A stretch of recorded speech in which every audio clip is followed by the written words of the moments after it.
How to promote Digistore products on Quora.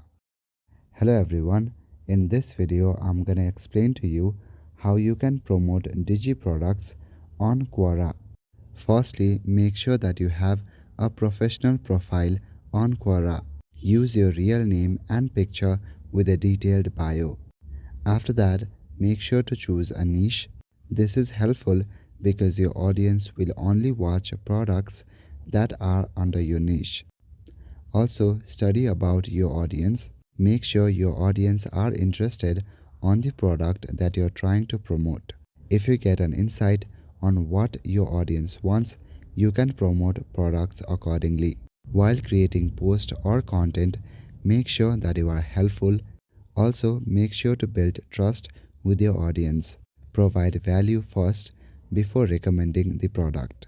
Now, to gain profit, you need to insert affiliate links strategically. Instead of posting affiliate links directly, direct readers to a blog, landing page, or YouTube video that contains the affiliate link.